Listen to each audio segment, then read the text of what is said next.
Mobile पे थोड़ा interruption आ गया था फ्रेंड्स, तो आप देख सकते हैं कि ये आप इसको बना पाते हैं कि नहीं। मैंने एग्जांपल लिख दिए हैं, आप जैसे कंडीशन अप्लाई करना है और देखना है कि आप बना पा रहे हैं कि नहीं। मैं भी आपके साथ सॉल्व कर देता हूं कि अगर ये 5 है तो ये कांस्टेंट है, तो ये कांस्टेंट है, और दो नंबर जुड़े हुए नहीं है तो ये पॉलिनोमियल नहीं है। और अगर 3x प्लस 2 है, 3x प्लस 2 अपने कंडीशन को सेटिस्फाई कर रहा है, दो टर्म्स हैं, बीच में प्लस से सेपरेटेड है, तो ये तो पॉलिनोमियल होना चाहिए। और पॉलिनोमियल है 3x प्लस 2, इसमें कोई बात ही नहीं है, पॉलिनोमियल है। अब थर्ड टर्म देखते हैं, इसमें x किसमें है, आगे वेरिएबल डिनोमिनेटर में नहीं होना चाहिए, पर यहाँ 3/x है, मतलब ये वेरिएबल डिनोमिनेटर में, मतलब पॉलिनोमियल नहीं है। फिर √3x प्लस 4 बोला है, √3x प्लस 4। इसमें मैंने बोला था कि x पे रूट नहीं होना चाहिए, रेडिकल कोई भी वेरिएबल पे नहीं होना चाहिए, लेकिन यहाँ पे क्या है, √3 पे है, x बिल्कुल बाहर है रेडिकल के, इसलिए ये क्या होगा, अपना पॉलिनोमियल है, कांस्टेंट टर्म भी है। और 3y plus 2x, 3y plus 2x, ये बहुत ज्यादा इंटरेस्टिंग आ गया कि मैंने सिर्फ x के बारे में बताया और यहाँ पे क्या है, 3y प्लस 2x है। इसमें y भी एक वेरिएबल है और x भी वेरिएबल है। तो सर आपने तो मतलब एक ही वेरिएबल के बारे में बताया, अब यहाँ पे 2 वेरिएबल्स हैं, तो क्या ये पॉलिनोमियल होंगे, ये बहुत से डाउट रहते हैं इसमें, क्योंकि कांस्टेंट टर्म्स भी नहीं है कोई एक भी, तो क्या ये पॉलिनोमियल होगा, तो बिल्कुल होगा, पॉलिनोमियल होना चाहिए, क्योंकि देखिए दो टर्म्स हैं और सेपरेटेड बाय प्लस है, तो पॉलिनोमियल है, इसमें कोई बात ही नहीं है। ना इसमें वेरिएबल पे पावर -1 है, ना ये अपॉन पे है, ना ये रेडिकल पे है वेरिएबल, तो ये पॉलिनोमियल है। ये पॉलिनोमियल का एक दूसरा टाइप है जो भी मैं टाइप्स में पढ़ाऊंगा, लेकिन ये पॉलिनोमियल है। 12x, जैसे हमने 5 को यहाँ पॉलिनोमियल नहीं है बोला, वैसे ही हम 12x को भी बोल सकते हैं क्योंकि पॉलिनोमियल नहीं है। लेकिन 5 जो है, 5 एक नंबर है, इंटीजर है, कांस्टेंट है, और ये 12x में क्या है, वेरिएबल भी है, ये एक मोनोमियल है, ये एक क्या है, मोनो, लेकिन ये पॉलिनोमियल के अंदर ही आता है मोनोमियल, इसलिए हम इसको अभी पॉलिनोमियल बोलेंगे और इसको राइट लगाते हैं। मैं अभी बताऊंगा कि मोनोमियल क्या है टाइप्स में, लेकिन 5 क्या है, कांस्टेंट है, इसको बहुत से लोग कांस्टेंट पॉलिनोमियल भी बोलते हैं, पर आपके बुक के हिसाब से वो उत्तर पर नहीं जाएंगे, क्योंकि 10th में इसी के बारे में मोनोमियल भी नहीं है। 3x² 2x y और 4y प्लस 10, ठीक है, ये आपका एग्जाम्पल है। अब इसमें देख सकते हैं आप, x भी है, y भी है, दोनों टर्म्स हैं, तो हमको बताना है कि पॉलिनोमियल है कि नहीं। हमने ऐसा क्वेश्चन यहाँ पे भी किया है, y और x वाला, लेकिन इसमें क्या है, पावर ज्यादा दे दिए गए हैं, तो ये तो बिल्कुल पॉलिनोमियल है, दोनों टर्म्स हैं, बीच में प्लस से सेपरेटेड है, मैंने एक भी माइनस से सेपरेटेड नहीं किया है। अगर यहाँ माइनस होता तो भी ये पॉलिनोमियल है, आप कुछ भी कर सकते, प्लस या माइनस ही लेना है, ठीक है। और मैं एक एग्जांपल ले लेता हूँ 8th, जिसमें मैं दिखाता हूँ कि 3/2x प्लस 4y ये पॉलिनोमियल है कि नहीं है। 3/2x है, यहाँ अपॉन में क्या है, 3/2x है और 4y है, बिल्कुल ये पॉलिनोमियल है, क्योंकि x इसके डिनोमिनेटर में नहीं है, नीचे नहीं है, अपॉन में नहीं है, तो ये पॉलिनोमियल है। पर यहाँ पे x जब डिनोमिनेटर में था तो ये पॉलिनोमियल नहीं था। अब 9th एग्जांपल में देखते हैं कि 3x²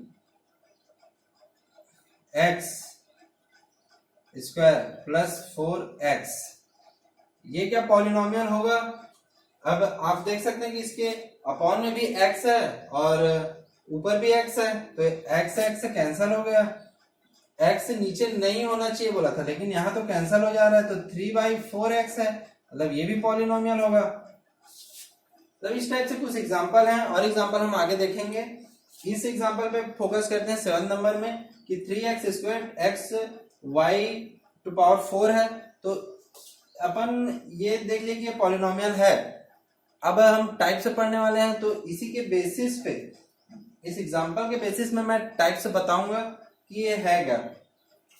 अब अगर मैं बोलूं कि इसका इंडेक्स क्या है, हाईएस्ट पावर क्या है, इस जो इक्वेशन, ये जो पॉलिनोमियल है उसका हाईएस्ट पावर क्या है, अगर आपसे पूछा जाए तो आप क्या कहेंगे, इसका हाईएस्ट पावर क्या है। इसमें पावर 2 है, और यहाँ पे जब x की पावर 1 है और y की पावर 4 है, तो अगर हमें इंडेक्स बताना होता है तो हम x और y दोनों की पावर को जोड़ के बताना है कि इंडेक्स इसका ये हो सकता है। तो हम यहाँ इस टर्म से देखते हैं, इसकी पावर 5 है, इसकी पावर 1 है, और इसकी में पावर है ही नहीं वेरिएबल में। तो इसमें ये बताना जरूरी था कि हम इंडेक्स कैसे देखते हैं, जो कि एक अलग सा टॉपिक है आपके क्लास में, 10th क्लास में या किसी दूसरे क्लास में इंडेक्स निकालना होता है।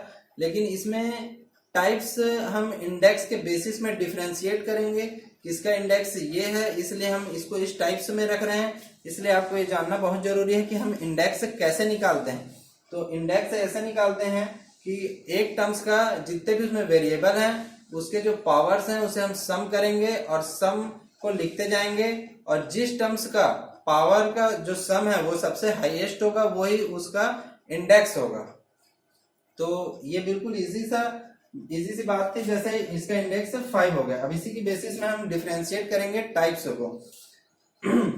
उससे पहले मैं एक और चीज आपको बता देता हूं, एक बहुत ही बेसिक सा चीज है।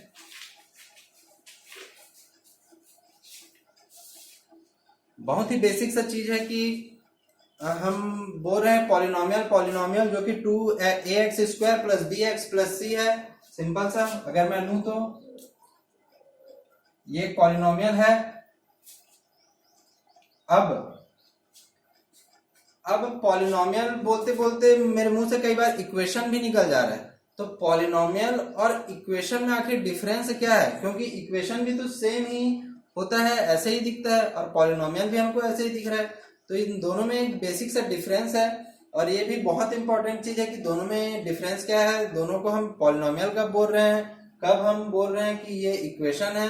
तो जब मैं बता देता हूं कि जब ये ऐसा जो लिखा है टर्म और जो सम है वो 0 से इक्वेट हो तो इसको हम बोलेंगे इक्वेशन, और जब यही टर्म 0 से इक्वेट ना हो, बस एज इट इज लिखा हो, तो ये क्या होगा, हमारा पॉलिनोमियल। तो यही बेसिक डिफरेंस है दोनों में। इसका भी जानना जरूरी था कि अंतर, क्योंकि बार बार डाउट आते हैं मन में बच्चों के कि हम इक्वेशन पढ़ रहे हैं कि पॉलिनोमियल पढ़ रहे हैं, ये बहुत देखने को मिलता है। तो आप देख सकते हैं कि 0 से इक्वेट बस कर दिए तो ये इक्वेशन बन गया, और नहीं किए तो ये पॉलिनोमियल है ऐसा बोलेंगे, इस टर्म्स को पॉलिनोमियल है। तो ये अपना पॉलिनोमियल है। ये भी मैं एग्जांपल में ले सकता था कि इक्वेट कर दूं 0 से और पूछूं कि ये पॉलिनोमियल है कि नहीं है, तो आप बिल्कुल इसमें रॉन्ग लगाएंगे, क्योंकि ये पहले इक्वेशन है, इक्वेशन कहेंगे इसको, पॉलिनोमियल नहीं कहेंगे। तो आप इसको ये मतलब बहुत ही अच्छा क्वेश्चन है, ऐसा पूछा जा सकता है। और जो लास्ट मैंने डिग्री निकालने का बताया 7वें नंबर पे, एग्जाम्पल मेरा 7th, वो भी बहुत ही अच्छा है कॉम्पिटिटिव एग्जाम के लिए, कि आप डिग्री कैसे निकालते हैं वो भी पूछा जा सकता है। अब हम चलते हैं टाइप्स की ओर। टाइप्स बहुत इंपॉर्टेंट है, इसके अलग अलग तरीके से अलग अलग टाइप्स होते हैं। जैसे मैंने कहा डिग्री अभी निकलवाया 7वें एग्जाम्पल में, तो इसके टाइप्स मैं डिग्री के हिसाब से पहले बता देता हूँ। इसके अलग अलग टाइप्स हैं।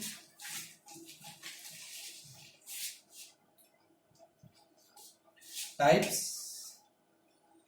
On the basis of degree. Degree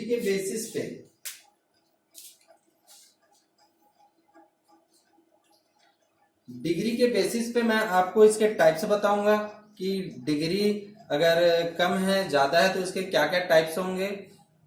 ये अभी हम जो एग्जांपल में देख रहे थे वही मैं यूज करने वाला हूं। जैसे अगर ये फर्स्ट टाइप्स हो गया इसका,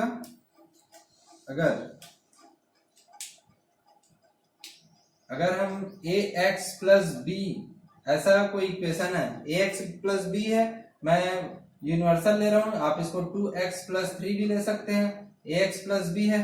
तो ये किस टाइप का हो गया, ये एक इक्वेशन होता है किसका, लीनियर इक्वेशन होता है। ये एक लाइन का इक्वेशन है, ये आप पढ़ चुके हैं या फिर 10th में भी पढ़ने वाले हैं कि ये इक्वेशन लाइन का होता है जिसमें एक कांस्टेंट होता है और वेरिएबल के साथ एक कांस्टेंट मल्टीप्लिकेशन में होता है। तो इस टाइप का इक्वेशन क्या होता है, लाइन का होता है, इसलिए इसको क्या बोलते हैं, लीनियर इक्वेशन। अब ये लीनियर इक्वेशन हो गया। अच्छा, पहले मैं लिख देता हूं लीनियर इक्वेशन। लीनियर इक्वेशन नहीं, ये लीनियर इक्वेशन नहीं बोलेंगे हम, जीरो से इक्वेट नहीं करना है। इस जो चैप्टर है उसमें लीनियर पॉलिनोमियल बोलेंगे। तो लीनियर पॉलिनोमियल, तो ये क्या हो गया, ax+b, ये इसका एग्जांपल हो गया। ये एक लाइन का इक्वेशन होता है इसलिए लीनियर इक्वेशन बोलते हैं। इसको हिंदी में बोलते हैं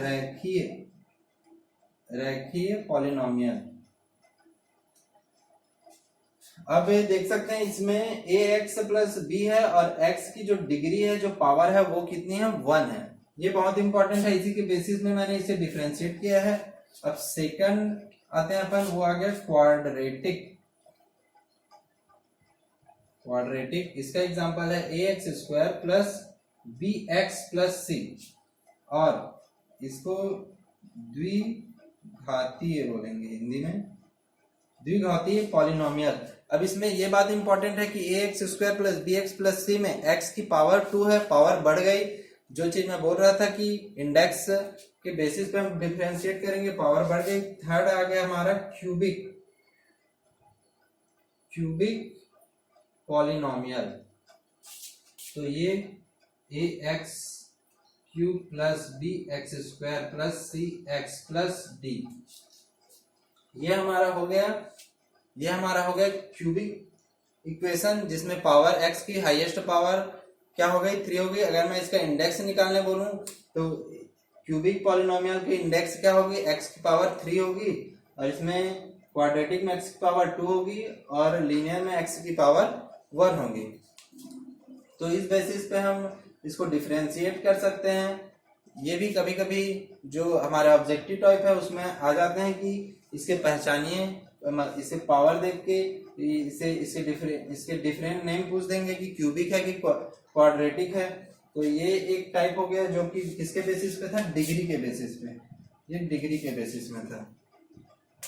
अब हम इसका सेकंड टाइप से देखेंगे, और वो हम किसी दूसरे चीज के, अभी डिग्री के बेसिस में देखे, अब किसी दूसरे पैरामीटर के बेसिस में देखेंगे।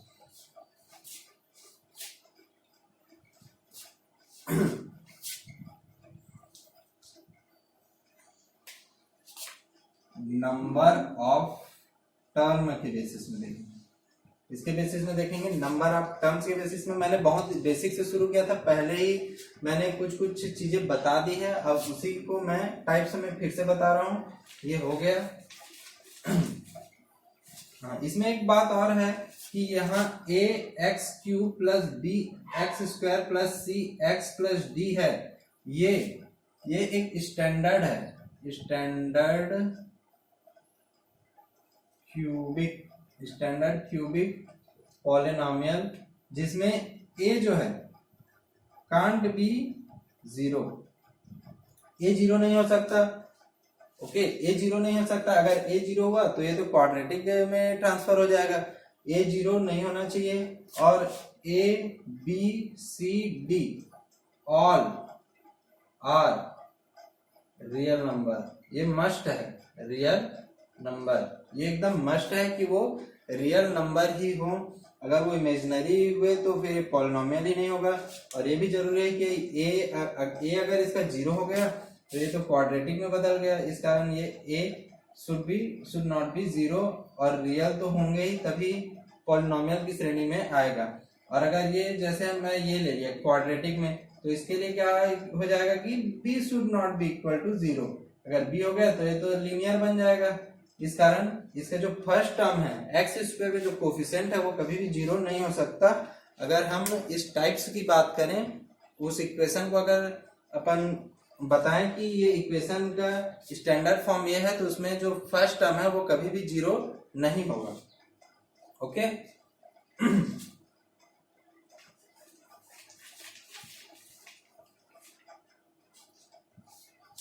अब हम नंबर ऑफ टर्म्स के बेसिस में देखते हैं।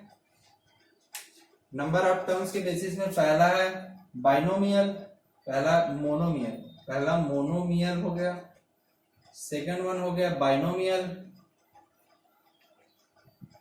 एंड थर्ड वन हो गया ट्रिनोमियल।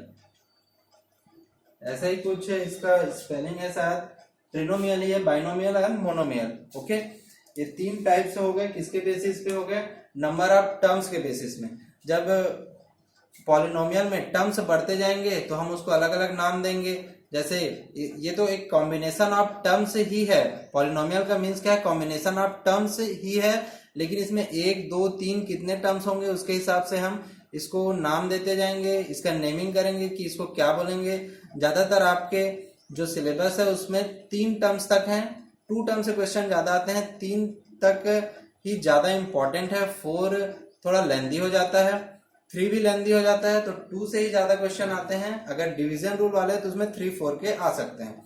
तो हम देखते हैं कि जो मोनोमियल है उसमें सिर्फ एक टर्म होंगे। कितने टर्म होंगे मोनोमियल में? सिर्फ और सिर्फ एक टर्म होंगे, और वो कुछ भी हो सकता है, उसमें वेरिएबल होना जरूरी है। 3x 2x x/3 ये एक टर्म होंगे ना, एक टर्म बोल रहा हूं। इसमें प्लस में कुछ मैंने नहीं लिखा है, कांस्टेंट नहीं है, ना कोई अदर वेरिएबल है, ना अदर वेरिएबल है, तो ये सिर्फ एक टर्म है।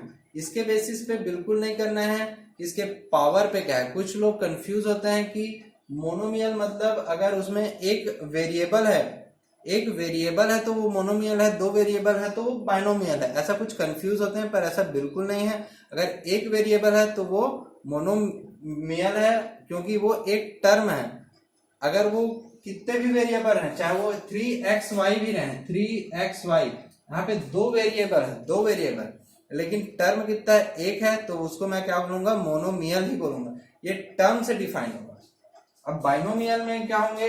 बाइनोमियल में हमेशा 2 टर्म्स होंगे, चाहे वेरिएबल कितने भी रहे। तो इसका एग्जांपल देख लेते हैं, 3x + 2y, इसका एग्जांपल है 3xy + 2। तो जहां 2 टर्म्स होंगे उसको हम बाइनोमियल बोलेंगे, और जहां 3 टर्म्स होंगे उसको ट्रिनोमियल बोलेंगे। तो 3 टर्म्स कैसे भी हो सकते हैं, 3xy + 4yz + 10, 3 टर्म्स हुए, तो इसको हम ट्रिनोमियल से इसको नेमिंग करेंगे। यहाँ पे लोग कंफ्यूज हो जाते हैं कि अगर इसमें वेरिएबल 3 है, अगर वेरिएबल ट्रिनोमियल में सोचते हैं कि वेरिएबल 3 होने चाहिए। नहीं भाई, वेरिएबल 3 नहीं होने चाहिए। अगर 2 वेरिएबल हैं तो भी हम 2 वेरिएबल हैं, 3 टर्म है, मतलब 3 सेपरेटेड टर्म है, तो हम बोलेंगे कि वो ट्रिनोमियल है।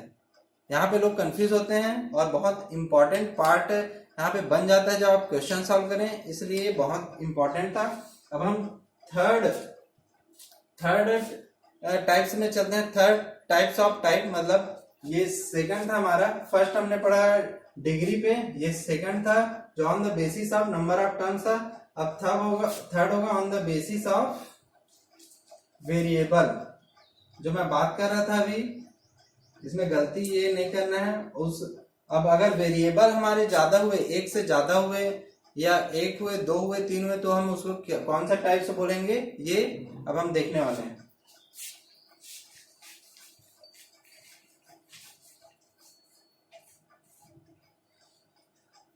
तो फर्स्ट है हमारा सिंगल वेरिएबल, और ये डबल, एक है ट्रिपल।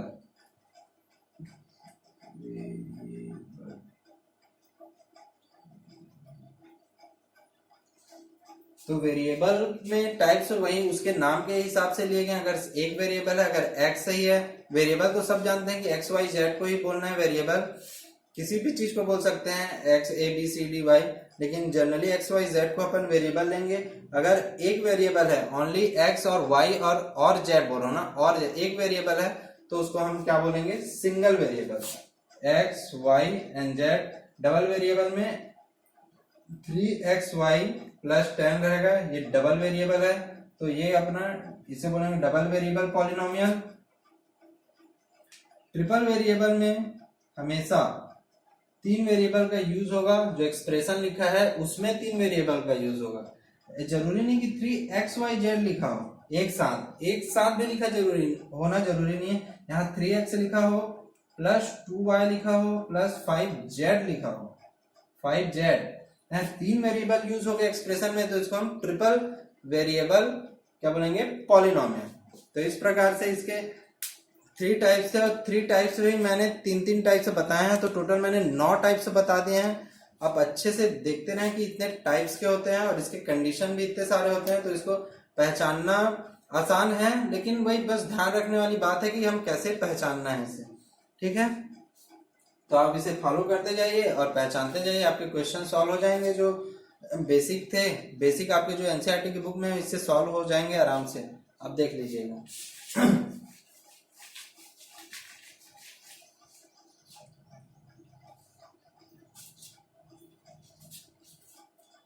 वो क्वेश्चन मैं इसलिए नहीं करवा रहा हूँ क्योंकि वो बहुत इजी क्वेश्चन है, और ऐसे क्वेश्चन आते नहीं है आपके 10th बोर्ड में, और ये कॉम्पिटिटिव एग्जाम के कुछ पार्ट हो सकते हैं, तो आप बिल्कुल ट्राई कीजिएगा। ये कराने की इसको भी मैं जरूरत नहीं है क्योंकि बहुत इजी क्वेश्चन है, बस देखना है, बताना होता है। अगर मैं नेक्स्ट क्लास अगर लेता हूँ इसकी अगर क्वेश्चन सॉल्विंग की, तो मैं बिल्कुल कराऊंगा। अभी मैं इसी में कंटिन्यू करता हूँ। ये टाइप्स के बाद हमारे आएंगे हमारे आएगा जीरोस के बारे में हम पढ़ेंगे अब। टाइप्स के बाद जीरोस और relationships of zeros with coefficients of variable.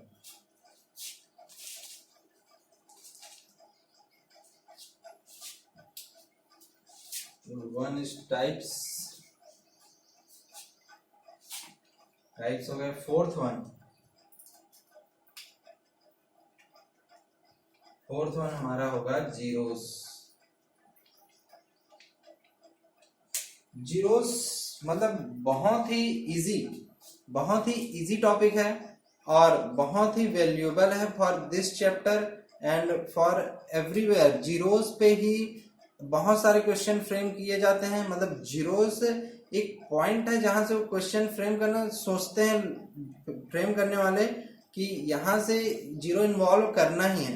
मतलब जीरो पे वो क्वेश्चन बनाते जाएंगे और आपको बोर्ड एग्जाम में या किसी भी एग्जाम में वो क्वेश्चन दिखते जाएंगे, और आपको भी जीरो से ही मतलब हर चीजों को आगे के जो अब अपन पढ़ने वाले बेसिक के बाद वो जीरोस पे ही डिपेंड करेंगे कि जीरोस को हम कैसे प्रूफ करें, उसकी सत्यता की जांच बोल रहे हैं जो हम कैसे करें, या फिर हम उसे फैक्टर कैसे बनाएं, डिवाइड कैसे करें। तो जीरोस एक पॉइंट है, मतलब जैसे आप बॉलिंग वगैरह कर रहे हैं तो एक गुड लेंथ पे एक पॉइंट है जहां पे आपको बस टप्पा आपका डालना है और वो बैट्समैन आउट होते जाएंगे। इस टाइप का एक पॉइंट है। जीरोस पे ही क्वेश्चन फ्रेम करेंगे, जैसे आप एक ही टप्पे पे डालते रहिए वाली बात है यहाँ पे।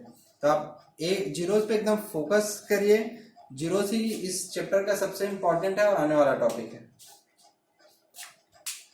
तो जीरोस जैसा हम सब जानते ही हैं कि जीरोस मतलब अपने 9th क्लास में भी पढ़ चुके हैं फैक्टर के बारे में। तो फैक्टर ही जीरोस है जिसको पॉलिनोमियल में कुछ अलग ढंग से प्रेजेंट किया गया है। जैसे पढ़ चुके हैं तो मैं ज्यादा नहीं बताऊंगा इसको, सिर्फ इसके जो इम्पोर्टेंट है और जो रूल्स हैं वो बताने की कोशिश करता हूं मैं। देखना यहाँ पे, जैसे एक पॉलिनोमियल है पी एक्स, पॉलिनोमियल का पी और एक्स के फॉर्म में लूंगा इसलिए मैंने एक्स लिख दिया। तो पी एक्स मैं ले लेता हूं A x square plus B x plus C. तो एक पॉलिनोमियल है। अगर मैं इसमें कोई वैल्यू रखूं तो मैं यहाँ के की वैल्यू रख देता हूं। तो यहाँ पे एक्स की जगह क्या रख दिया मैंने, के रख दिया। तो जो वैल्यू आ गई है हमारी, ये जो हमें वैल्यू मिली है के पे, वो क्या हो गई, के पे पॉलिनोमियल की वैल्यू हो गई। के पे पॉलिनोमियल की वैल्यू हमारी आ गई है। वो कुछ भी हो सकती है, इंटीजर ही होगी, प्लस माइनस जो भी आएगी, जीरो भी हो सकती है। जो भी हमारी यहाँ पे वैल्यू आएगी, ये मैंने स्टैंडर्ड फॉर्म में लिया है, इस कारण ये ऐसा दिख रहा है। यहाँ पे एक नंबर आएगा, उसके डिसाइड करेंगे कि ये डिसाइड करेंगे के की वैल्यू पे डिसाइड होगा कि क्या नंबर आ रहा है। ठीक है, जैसा मैं एक और बता देता हूं, अगर हम यहाँ कोई वैल्यू रखें, जैसे के डैश रखें तो अपन क्या रखेंगे, ए के डैश स्क्वायर प्लस बी के डैश प्लस सी। अगर के डैश रखने पे इस पॉलिनोमियल की, ये पॉलिनोमियल है, तो इसकी वैल्यू अगर जीरो हो गई, इसकी वैल्यू क्या हो जाएगी, जीरो। यही इसको जीरोस बोलते हैं, इस टॉपिक को शून्यक बोलते हैं हिंदी में। अगर इसकी वैल्यू जीरो हो गई तो बस ये जो वैल्यू है के डैश की, इसी को हम क्या बोलेंगे, इस पॉलिनोमियल का जीरोस है। ये इस पॉलिनोमियल का जीरोस ये के डैश है। जब अगर के डैश पे वैल्यू जीरो हो जा रही है तो पॉलिनोमियल का जीरोस क्या होगा, के डैश होगा। बस यही सिंपल सी इस पे बात है जो हम बहुत पहले से करते आ रहे हैं कि जिस वैल्यू पे वो पॉलिनोमियल जीरो हो जाए वो नंबर उस पॉलिनोमियल का जीरोस होता है। तो अब हम देखते हैं कि लीनियर इक्वेशन के लिए जीरोस कैसे होते हैं और क्वाड्रेटिक के लिए और क्यूबिक के लिए कैसे फाइंड करते हैं, और इसके रिलेशनशिप देखेंगे फिर आगे। ये बिल्कुल बेसिक सी बात बताई मैंने।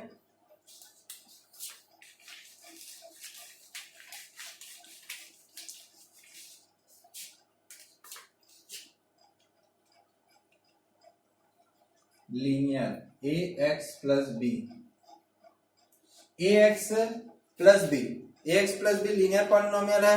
अब हमको इसका जीरोस फाइंड करना है, तो इसकी वैल्यू क्या होनी चाहिए, एक्स प्लस बी एक पॉलिनोमियल है, उसकी वैल्यू की क्या हो जानी चाहिए, जीरो हो जानी चाहिए। तो किस नंबर पे जीरो होगी ये हमको फाइंड आउट करना है।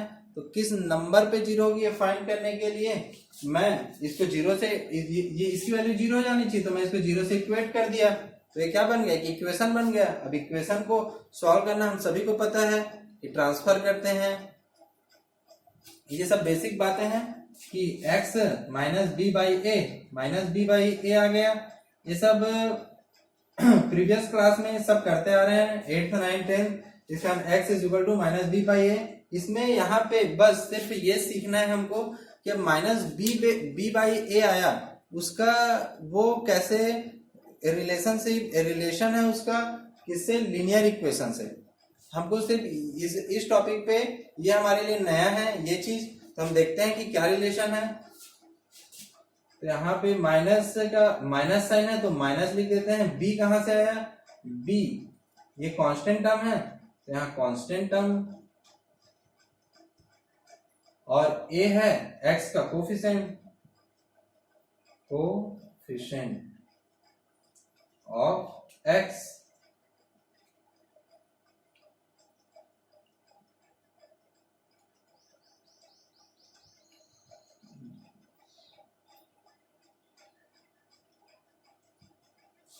तो आप देख सकते हैं ये इंपॉर्टेंट है, ये चीज इंपॉर्टेंट है, यही चीज आपको नोट करनी है कि जीरोस ऑफ लीनियर पॉलिनोमियल जो है वो निगेटिव ऑफ जो कांस्टेंट टर्म है एंड अपॉन में जो एक्स जो वेरिएबल का साथ जो कोफिशिएंट टर्म है वो coefficient of x negative with constant term upon coefficient of x.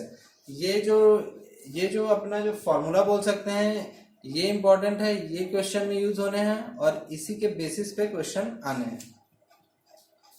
Second start करते हैं।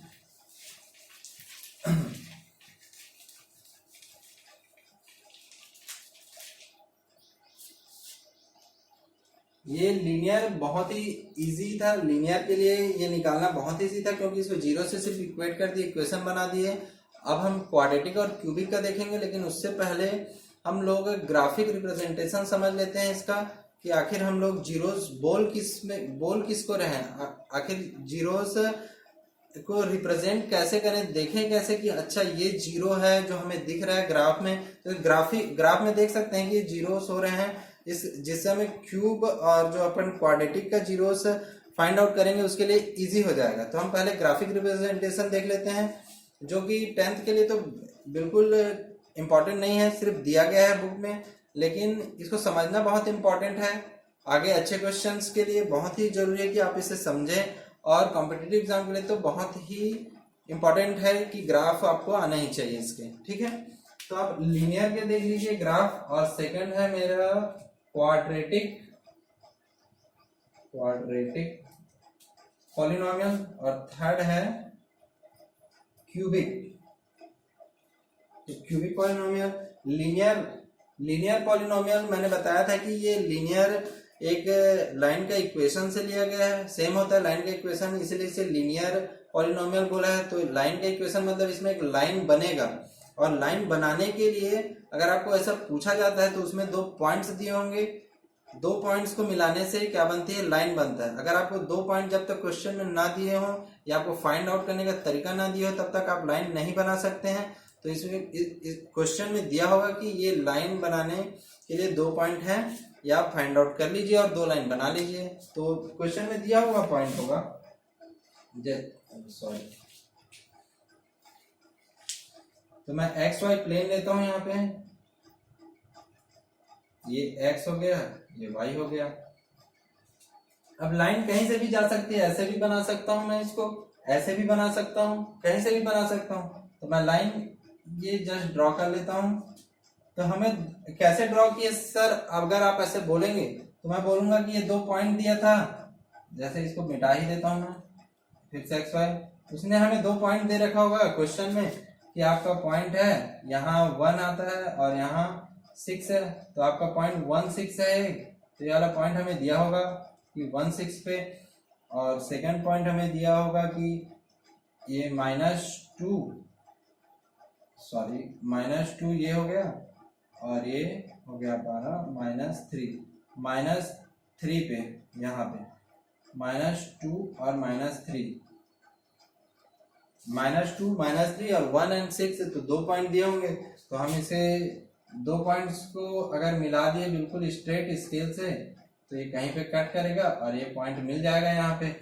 तो यहाँ पे जो कटिंग पॉइंट आया, बेसिकली जो एक्स एक्सिस पे जो कट करेगी लाइन, जब हम 2 पॉइंट को मिला रहे हैं तो जो जिस पॉइंट पे कट करेगी वही उस पॉलिनोमियल का 0 होगा। यही बस इतना ही समझना था ग्राफ में कि जीरोस क्या होगा, एक्स एक्सिस पे जहां पे भी ग्राफ या फिर जो लाइन है या जो पैराबोला बनेगा वो कट करेगा, जो भी डायग्राम बने जैसा भी शेप का बने, एक्स एक्सिस पे कट किया मतलब वो उसका जीरोस होगा, उसे पॉलिनोमियल का। तो ये यहाँ पे कट कर रहे हैं, सपोज ये -1 पे कट कर रहा होगा, -1 0, तो -1 इस इक्वेशन के लिए, इस लाइन के लिए, लीनियर पॉलिनोमियल के लिए क्या होगा, उसका जीरोस होगा। वैसे ही अगर हम क्वाड्रेटिक में देखें तो क्वाड्रेटिक में ये होता है हमारा ax प्लस बी होता है लीनियर, और क्वाड्रेटिक क्या होता है ax square plus bx plus c। तो ये कहाँ पे कट करेगा,